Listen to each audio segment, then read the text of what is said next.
안녕하세요. 유영식TV의 유영식입니다. 오늘은 더불어민주당 50년 집권 플랜, 현대차 그룹의 플랜 B라는 제목을 가지고 방송을 하도록 하겠습니다. 먼저 자료화면 보시겠습니다. 그동안 누적된 적자로 경영난에 허덕이던 쌍용자동차가 결국 법원에 회생 절차를 신청했습니다. 이로써 쌍용자동차는 지난 2009년 글로벌 금융위기 이후 11년 만에 또다시 위기에 빠지게 됐습니다. 김유대 기자의 보도입니다. 마인드라가 그 책임을 다하지 못했던 것에 대해서 낱낱이 밝혀나갈 생각이고, 자동차 산업에 대한 또 외투 기업에 대한 규제 또는 이 정상화 관련해서에 대한 책임을 다하지 못한 정부에 대해도 책임이 있음을.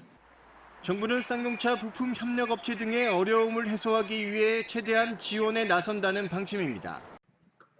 오늘 방송해드리는 현대차 그룹의 플랜 B를 구상하게 된 배경부터 설명해 드리도록 하겠습니다.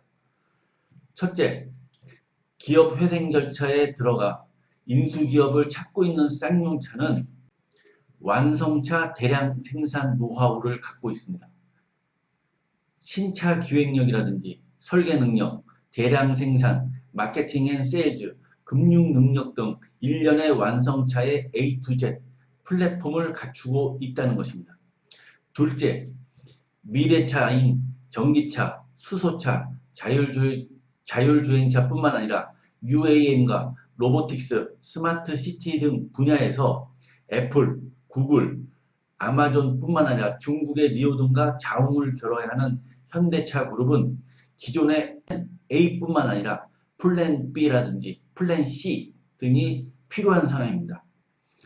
셋째, 아직 제대로 내연기관차 시장과 기술조차 갖추지 못한 동남아 국가, 서남아시아 등 저개발국, 개발도상국들은 2050년까지 탄소 중립에 반드시 참여해야만 하는 상황인 것입니다. 넷째, 대한민국은 산업의 구조적 변화와 맞닥뜨려 있다는 것입니다. 앞서 말씀드린 것과 같이 우리나라 또한 2050년까지 탄소 중립을 달성해야 하는 상황 속에서 우리나라의 산업의 큰 비중을 차지하고 있는 탄소 경제의 작초 산업의 대대적인 산업구조 개편, 이로 인한 일자리 구조조정, 사회 문제 등을 시급히 해결해야 하고 출구 전략을 마련해야 하는 것입니다.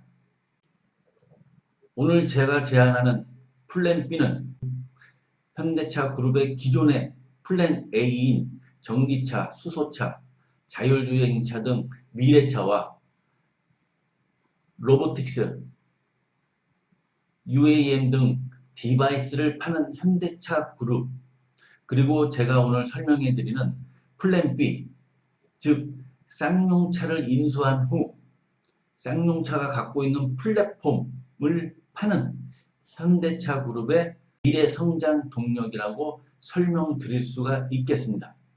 플랜 B의 개요에 대해서 설명해 드리도록 하겠습니다. 에어버스 인더스트리를 롤모델로 현대차가 쌍용차를 인수한 후에 사우디, 인도네시아 등 핵심 국가와는 포괄적 전략 파트너십을 맺고 아세안, 서남아시아 등 여러 국가들과는 전략적 파트너십을 맺은 후 가칭 범아시아 전기차 인더스트리를 설립, 컨소시엄을 결성하여 쌍용차 플랫폼을 원소스 멀티 유즈로 사용케 하는 전략인 것입니다. 값싼 노동력으로 글로벌 완성차들의 부품 생산 공장, 조립 공장 등 생산 하청 기지로서의 역할과 소비 시장 역할밖에 하지 못한 이들 저개발 국가들에게 내연기관차 시장을 뛰어넘어서 현대차가 전기차 생산 플랫폼을 갖추게 함으로써 그들 나라들이 자립 기술을 갖고 내수 소비 시장과 공공부문 조달 시장 등 아시아 시장을 수송토록 현대차 그룹이 선도하고 협력하는 것입니다.